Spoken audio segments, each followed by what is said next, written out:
자, 오늘 요한복음 5장 말씀 시작이 이렇게 되죠. 너희가. 이 너희는 누구냐? 5장 1절에서부터 읽어보면 이 너희는 유대인이라고 하는 것을 금방 알 수 있습니다.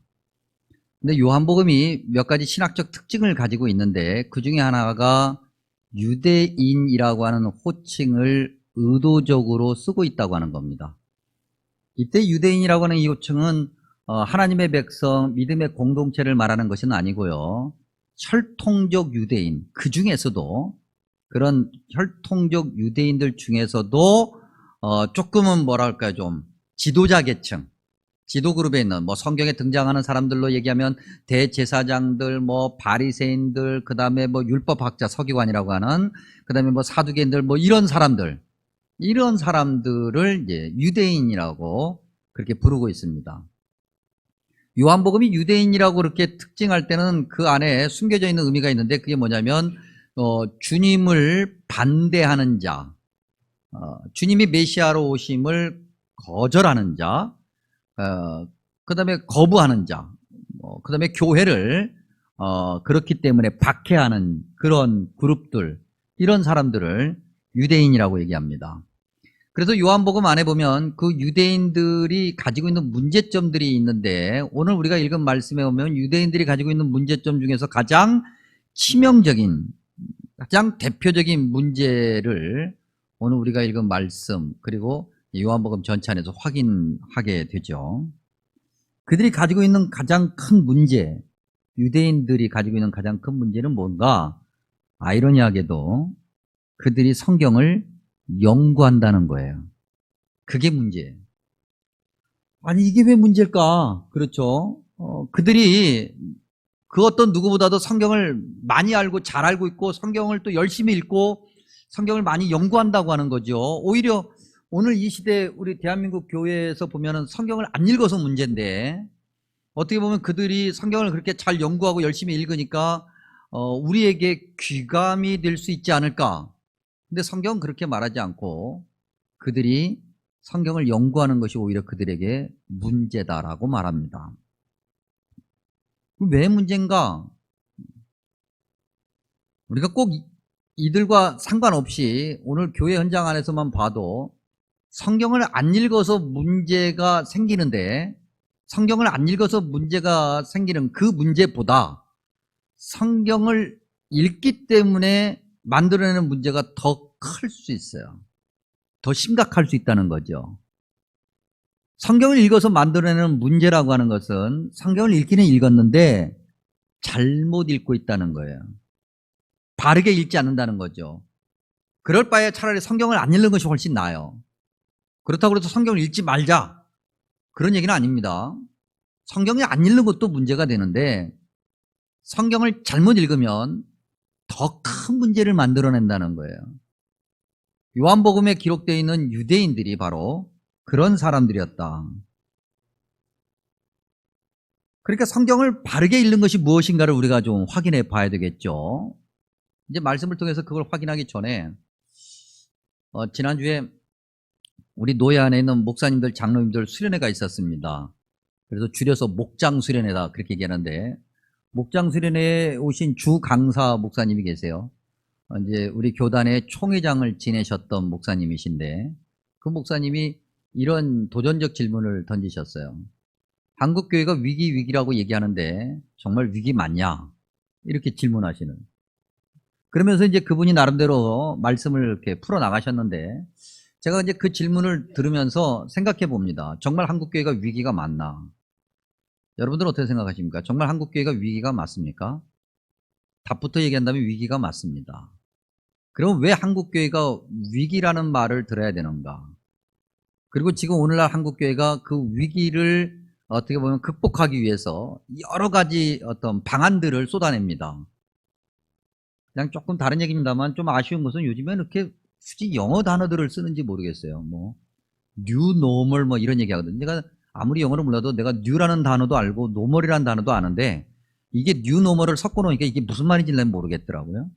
그러니까 무슨 말인지 모르는 그런 단어들을 막 나열하죠. 우리 어르신들이 요즘에 그렇다고 그러지 않습니까? 자녀 집을 찾아가야 되는데, 예, 잘 모르겠어요. 그래서, 길을 물어보는 거예요. 총각, 우리 아들 집을 가려고 그러는데, 아들 집을 잘 못 찾겠는데, 우리 아들 집이 어디에 있어요? 어르신 아들 집을 제가 모르죠. 아드님이 사는 곳이 어디입니까? 무슨 아파트인데, 아파트 이름을 모르겠어요. 무슨 아파트인데요? 그러니까 그게 잘 모르겠어요. 옛날에는 장미 아파트, 그러면 금방 갔는데, 요즘에는 뭐, 말들이 하도 어려워서 잘 몰라. 위기를 극복하기 위한 방안인데, 제목부터가 뭔지 모르겠어요.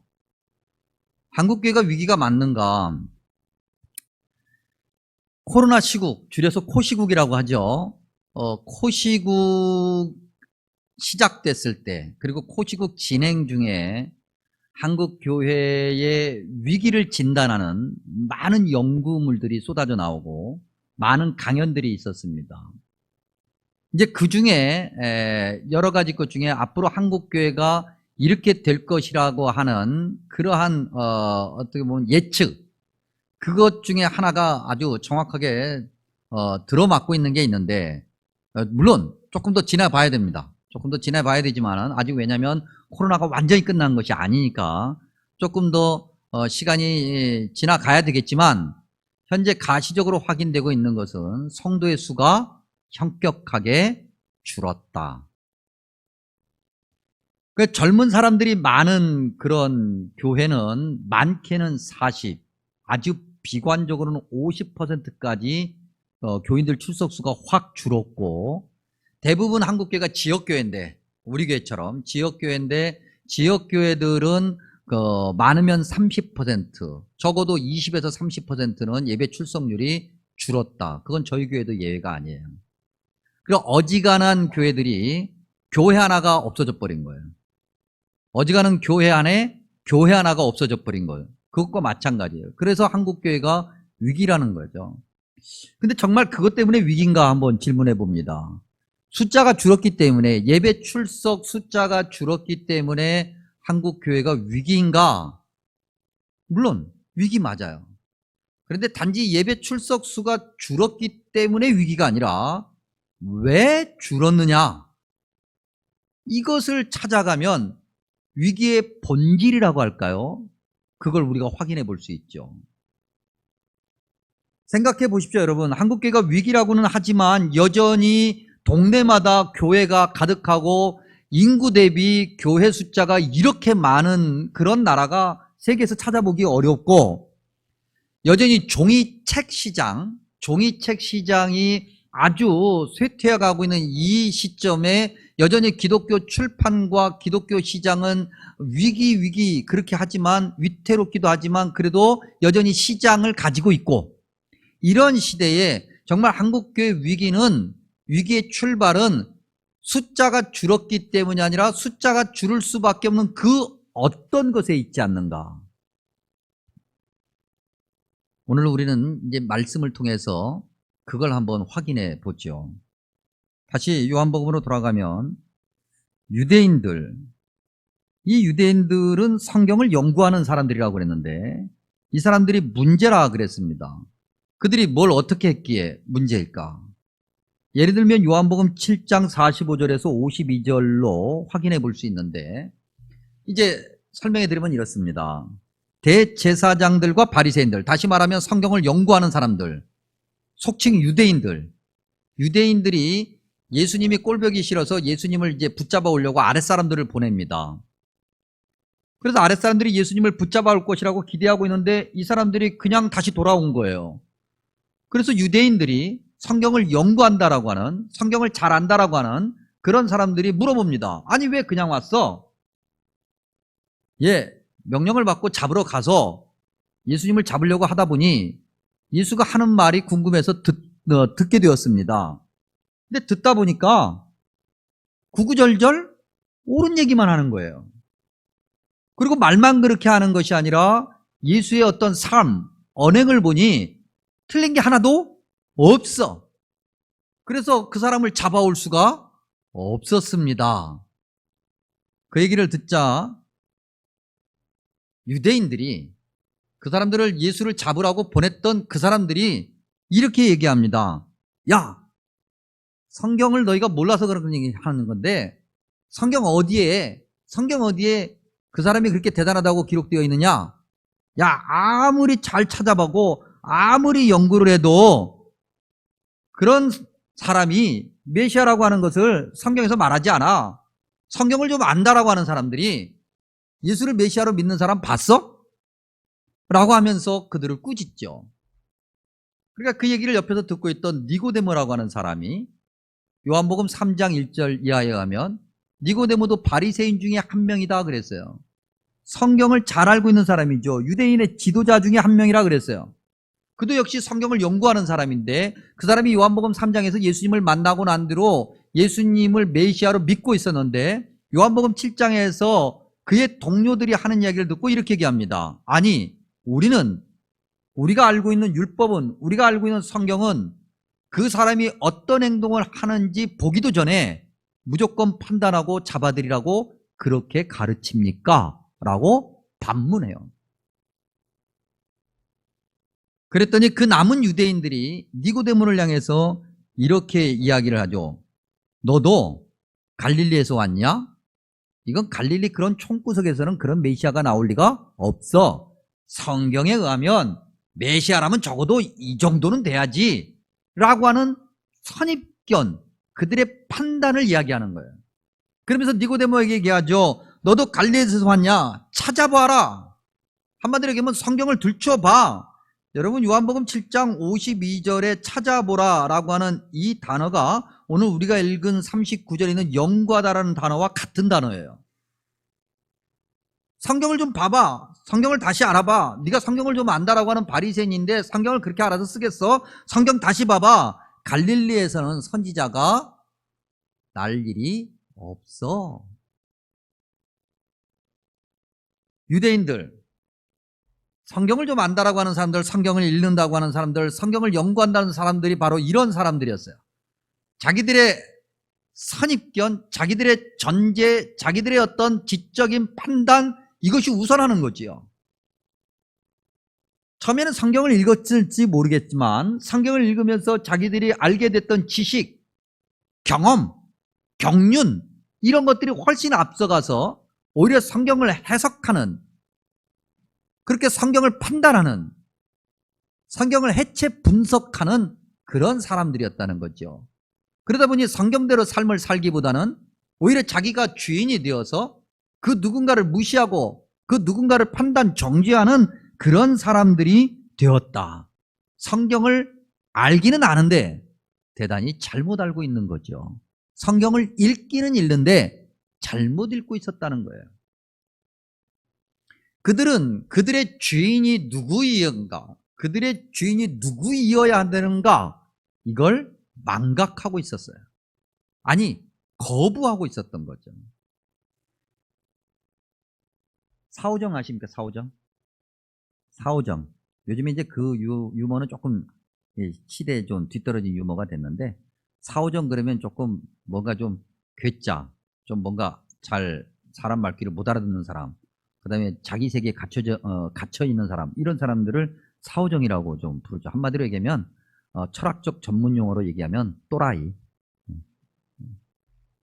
근데 사오정이 귀가 먹었어요. 사오정이 왜 귀가 먹었는지 아세요? 사오정이 귀가 먹은 이야기를 들려드리겠습니다. 이제 동굴이 있는데, 이 동굴에 이제 들어가서 사람들이 이야기하면 그 이야기한 걸 다 들어주는 그런 동굴이 있었답니다. 소원을 들어주는. 근데 그 동굴에 들어갈 때 그 동굴 입구에 안내문이 이렇게 크게 기록되어 있어요. 여러분들 어디 뭐 유적지 이런 데 가면은 안내문 기록되어 있잖아요. 그걸 잘 읽고 유적을 봐야 이해가 되죠. 근데 그걸 잘 안 읽고 그냥 보고 오면은 뭐 하나 보고 왔는데 뭘 보고 왔는지 기억도 안 나죠. 근데 그 안내문을 잘 읽어봐야 되는 거예요. 그 안내문에, 동굴에 들어가는 그 안내문에 뭐라고 써 있냐면, 이 동굴은 말하는 대로 다 소원을 이루어집니다. 그러나 주의해야 될 것이 문장을 질문형으로 바꿔서 해야 됩니다. 예를 들어서 내가 부자가 되고 싶다. 그러면 이제 이렇게 해야 되는 거죠. 너 부자 되고 싶지? 그러면 자기가 부자가 되는 거예요. 이렇게 해야 부자가 되는 거죠. 너 출세하고 싶지? 그러면 내가 출세하는 거예요. 이런 안내문을 써붙였어요. 근데 사후정이 성격이 급해. 그래도 그런 이야기를 듣고 동굴에 딱 도착하자마자 안내문을 읽어야 되는데 읽지도 않고 동굴 속으로 쑥 들어간 거죠.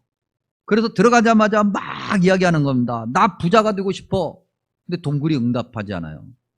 나 노래를 잘 부르고 싶어. 그래도 동굴이 응답하지 않아요. 나 여자들한테 인기가 많아서 빨리 장가갔으면 좋겠어. 그래도 동굴이 대답하지 않아요. 몇 가지를 얘기해도 동굴이 대답하지 않으니까 사후정이 성격이 급하다고 그러지 않았습니까? 화가 머리끝까지 치밀어서 이렇게 얘기했어요. 야, 너 귀 먹었지? 그런 거예요. 이게 무슨 말인지 아시는군요. 그래서 사후정이 귀 먹어버렸어요. 안내문을 읽고 들어갔어야지. 자기 생각대로 자기 판단대로 들어가서 자기 마음대로 막 얘기하면 동굴 안에 들어가서 동굴도 봤고 이렇게 자기가 하고 싶은 이야기도 다 했지만 결과를 얻을 수 있어요? 없어요? 없어요. 성경이 주인이 되어야 되고 성경이 우리의 안내자가 되어야 되고 하나님 말씀대로 성경 말씀대로 우리가 움직여야 되는데 우리가 우리의 생각대로 내가 교회를 몇 년 다녔는데 내가 성경을 몇 번 읽었는데 그래서 우리 생각대로 우리 판단대로 성경을 끌고 가려고 그래요. 아무것도 얻을 수가 없게 돼요.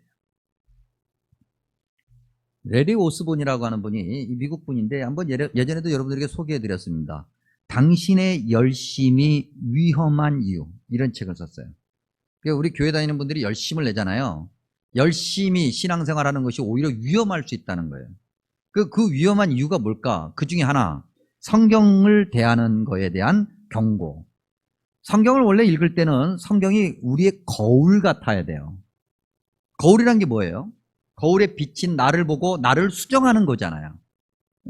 그래서 우리가 성경을 읽는다고 하는 것은 성경을 읽으면서 나를 봐야 되는 거예요. 내가 오늘 하루 종일 무슨 말을 했는지, 내가 한 말이 혹시 누군가에겐 상처가 되지는 않았는지, 내가 정말 하나님이 원하시는 대로 살고 있는 건지 그렇게 봐야 돼요. 그 다음에 거울을 우리가 나 1년 전에 거울 봤으니까 안 봐도 돼. 그럽니까? 아니면 매일 거울을 봅니까? 매일 거울을 보죠. 매일 보는 것뿐만 아니라 하루에도 몇 번씩 보잖아요. 그래서 특별히 우리 여성분들 거울 보면서 항상 그러잖아요. 딱 보면서 한 번 하고 이렇게 하잖아요. 거울은 곧 나를 고치는 거예요. 성경은 곧 나를 고쳐야 돼. 성경이 주인이 되어서 성경이 주체가 돼서 나를 고쳐야 되는데 오히려 교회를 다니는 사람들이 성경을 읽는 사람들이 성경을 망원경처럼 사용하려고 한다. 망원경이 뭐예요? 이렇게 해서 들여다보는 거잖아요. 망원경으로 자기 자신을 들여다볼 수 있어요? 없어요? 없거든요. 망원경은 그 누군가를 들여다보는 거예요. 나 아닌 다른 사람, 나 아닌 그 다른 것을 들여다봐요. 그리고 이렇게 저렇게 이야기하죠. 저건 저래서 문제고 이건 이래서 문제고 저 사람은 이래서 문제고 저 사람은 저래서 문제고. 또한 성경을 소품으로 사용하려고 그래요. 소품이 뭐예요? 나를 돋보이는 거잖아요. 예쁜 귀걸이를 하는 것, 목걸이를 하는 것, 반지, 시계, 넥타이 다 소품이에요. 나를 돋보이게 하는 거예요. 성경이 나를 돋보이는 도구로 전락하게 된다는 거죠. 내가 교회를 몇 년 다녔고 내가 성경을 몇 번 읽었고 내가 이렇게 성경에 대해서 많이 알고 있고 나의 지적인 능력과 나의 어떤 지적인 통찰력, 우월한 지식, 신앙의 경륜을 자랑하는데 성경이 쓰이는 거죠. 그래서 당신의 열심이 오히려 위험이 되는 거예요. 요한복음 당시 유대인들이 그랬다고 하는 거죠. 그리고 보니 한국교회의 위기는 성경을 읽지 않는 것에서 시작하는 것이 분명하지만 성경을 잘못 읽었기 때문에 이 위기가 더 커졌다.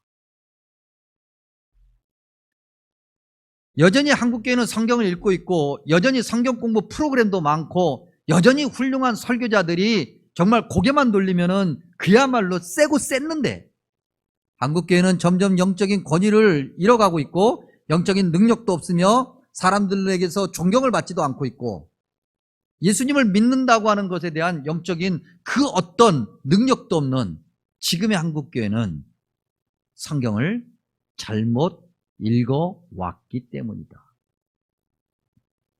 그러면 어떻게 읽어야 될까? 여러분들이 잘 알고 계시는 토마스 아 캠피스라고 하는 분이 그리스도를 본받아라고 하는 책을 쓰셨습니다. 이건 기독교 고전이에요.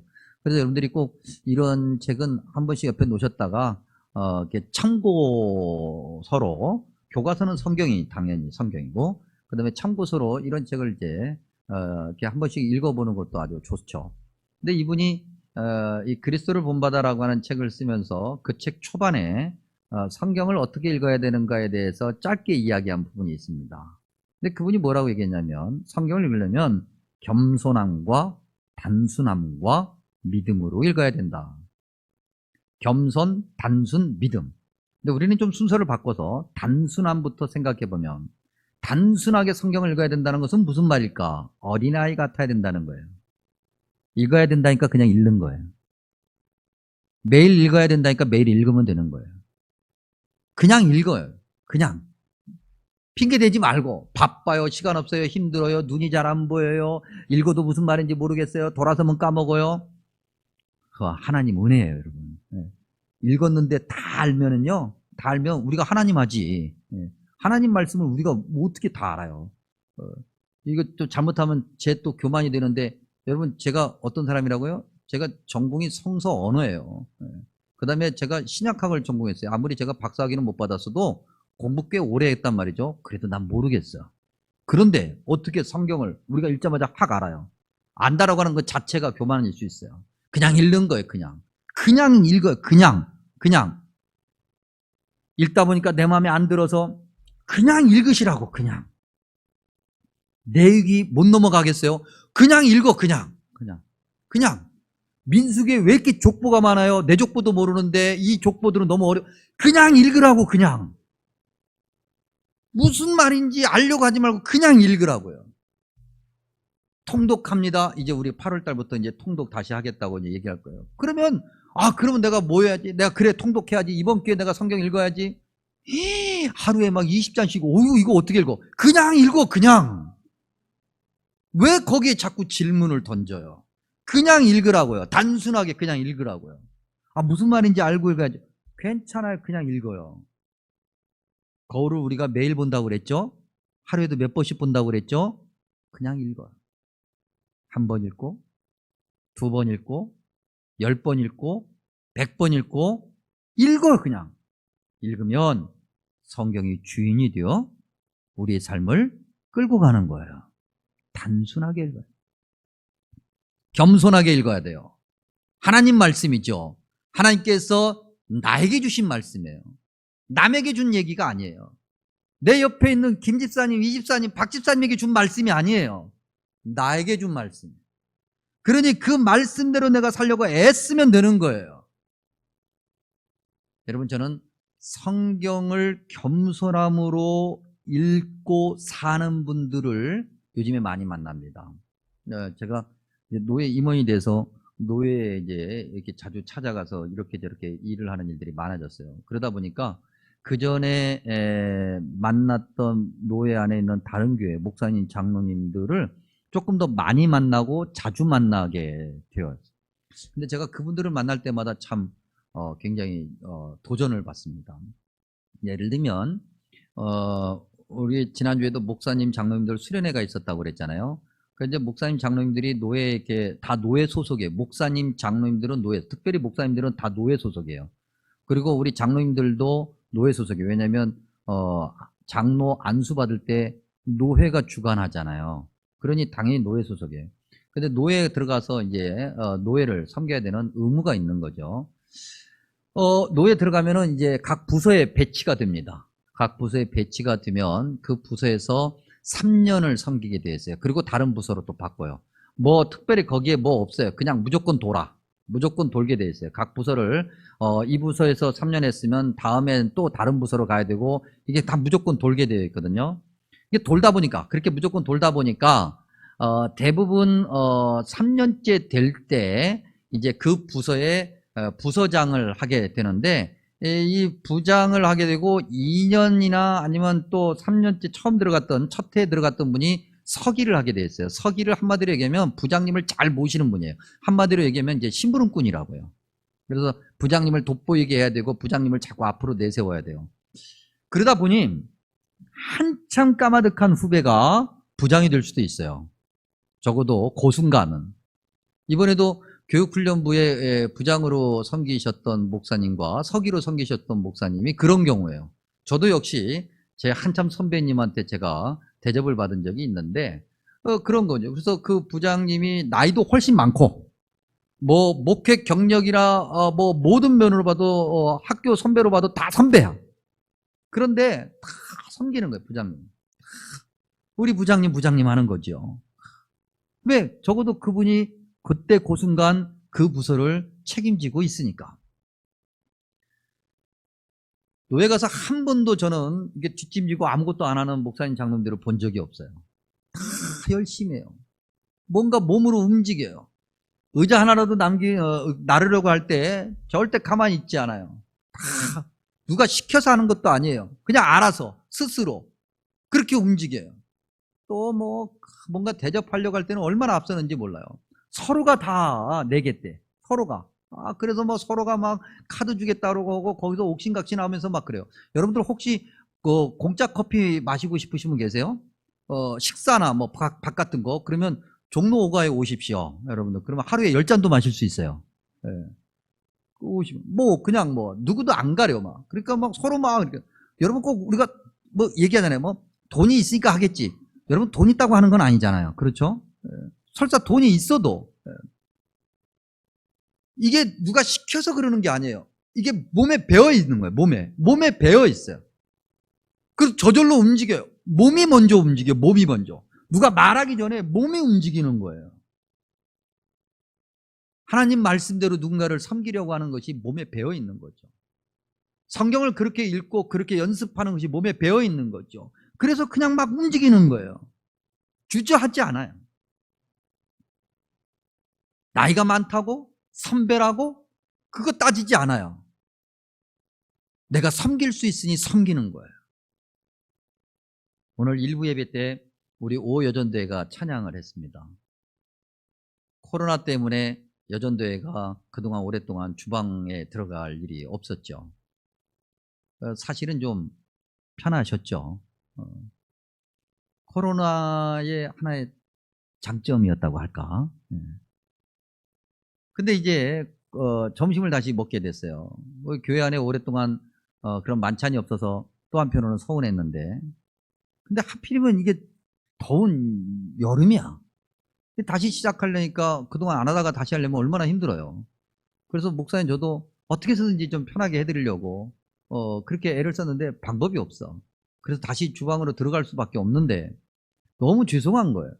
근데 우리 오여전대가 그 첫 발을 딱 끊으면서 어떤 불평도 하지 않아요. 얼마나 더워요, 여러분. 우리 여전대 회원들은 아시잖아요. 그 주방 안에 들어가면 정말 찜통이에요. 뭐 에어컨 뭐 논다 그러는데 에어컨 논아 많아요. 거기는 그냥 에어컨을 놓으려면은 뭐 이게 그 요즘에 무풍 막 비싼 에어컨 있잖아요. 스탠드 그거 한 10개 거기다 세워놔야 돼. 뭐 어지간한 에어컨 갖고는 택도 없어요. 뭐 불이 워낙 세니까. 그리고 그 안에서 막 그 좁은 공간에서 많은 분들이 막 이렇게 움직이면 정말 땀이 비 오듯 흐르죠. 사실은 처음에 건축할 때 조금이라도 쉬시라고 그 쪽방에다가 에어컨 시스템 다 해놓고 거기에 들어가서 조금이라도 쉬시라고 해놨는데 우리가 워낙 좁다 보니까 그게 거의 창고가 돼버렸어요. 그런데도 참 불평하잖아요. 거기서 막 섬겨요. 그리고 섬기는 것뿐만 아니라 감사도 하고 찬양도 해. 한 달 동안 이렇게 섬길 수 있도록 하나님이 은혜를 주셔서 참으로 감사합니다. 그분들이 뭐가 아쉽다고. 집에서 하는 것만 해도 충분할 텐데 뭐가 아쉽다고 그렇게 할까. 우리 남성교회 회원 여러분, 우리 정말 식사하러 가실 때마다요 90도로 인사 한번 하고 밥 먹어야 됩니다. 90도로 인사 한번 하고. 그래서 우리 남성교회가 사실은 뭔가를 해드려야 되는데 참 몇 분이 조금 기도하고 헌신하는 마음을 해서 식기세척기를 해드렸어요. 얼마나 잘 쓰시는지는 아직 모르겠는데 그래서 뭔가를 해드렸어요. 참 너무 감사해요. 근데 그것 말고도 더 잘 섬길 수 있으면 참 좋겠어요. 그렇게 성경을 겸손하게 읽는 거예요. 그것이 삶에서 나타나야 되는 거예요. 그것이 믿음으로 확인되는 거예요. 여러분, 믿음이 뭐예요? 믿음이 뭐예요? 여러분 옆집에 어제 이사 온 가정이 옆집에 어제 누군가가 이사 왔어요. 그래서 이제 어제 이사 온 집 아침에 딱 만났어요. 옆집 아저씨야. 아저씨를 딱 만났어요. 이사 오셨어요. 아유, 제가 아저씨를 믿어요. 우리 집 현관번호가 이건데요. 필요할 때 아무렇게 들어오세요. 그런 분 계세요, 안 계세요? 아무도 없어요, 아무도. 근데 오랫동안 같이 지냈어요. 권사님, 내가 잠깐 어디 가야 되는데 우리 집에 이것 좀 봐주세요. 우리 집 현관번호가 이거예요. 해요, 안 해요? 그거 하잖아요. 왜? 오랫동안 같이 지냈고. 부부가 같이 지나면 닮는다고 그러잖아요, 여러분. 좋은 것만 닮으시기 바랍니다. 좋은 것만. 여러분, 부부지간에 막 지금도 막 바라보면 막 가슴이 막 쿵닥쿵닥 뛰고 막 설레고 막 그래요? 저희 집사람이 여기 앉아있어가지고 내가 뭐라고 말은 못하겠는데 난 설레. 난 무조건 설레. 나는 무조건. 그리고 설레야 돼. 무조건 설레야 되는데 저 말고 대부분은 안 그런 것 같아요. 그렇죠? 대부분은 다 뭐 살다 보면 그냥 때때로는 의리로 살고 때때로는 전우애로 살고 때때로는 뭐 여러 가지 나라와 국가와 민족을 위해서 살고 여러 가지 이유 때문에 살죠. 근데 그렇게 살아도 살다 보면 닮아요, 안 닮아요? 닮아요. 희한하게 닮아요. 그게 믿음인 거예요. 하나님의 말씀을 어린아이같이 순수하게 읽고 내게 주신 하나님의 말씀으로 겸손하게 읽으면 주님과 함께 동행하는 것이니 주님과 함께 동행하면 내가 주님을 닮게 되는 것이고 그러면 나로 인해 주님의 모습이 나타나야 되는 거예요. 오늘 성경 말씀에 성경이 나에게 증언한다, 나에 대해 증언한다, 내게로 와야 된다라고 하는 말씀이 바로 그걸 뜻하는 거예요. 어제가 6.25 72주년입니다. 여러분 참으로 우리 민족 역사의 아주 슬픔이고 비극이죠. 근데 그 정말 살벌했던 현장에 믿음을 지키기 위해서 복음대로 살기 위해서 성경대로 살기 위해서 자신의 목숨을 기꺼이 내놓은 믿음의 순교자들이 있습니다. 그때 당시 우리 믿음의 선조들은 나라와 민족을 위해서 또 하나님 말씀대로 순종하며 기도하여 세상의 영적인 권위를 증명해 보였어요. 근데 오늘 이 시대에 우리 교회는 저와 여러분의 믿음은 어떤 믿음인지 잘 모르겠습니다. 오늘 우리가 찬송 204장을 했는데 찬송 204장을 한번 펴보시기 바랍니다. 204장 찬양할 때 여러분들은 어떻게 찬양을 하셨나요? 204장 특별히 2절에 이런 고백이 있습니다. 주의 말씀 듣고도 행치 않는 자는 모래 위에 터 닦고 집을 지음 같아. 비가 오고 물나며 바람 부딪힐 때 모래 위에 세운 집 크게 무너지네. 이제 우리가 기도하고 나면 함께 일어나셔서 449장을 찬양할 건데 449장을 미리 한번 펴보시면 특별히 3절과 4절에 이런 고백이 있습니다. 남의 짐을 지고 슬픔 위로하면 주가 상급을 주시겠네. 주를 의지하며 순종하는 자를 항상 복내려 주시리라. 4절은 우리 받은 것을 주께 다 드리면 우리 기쁨이 넘치겠네. 주를 의지하며 순종하는 자를 은혜 풍성케 하시리라. 아멘. 기도합니다.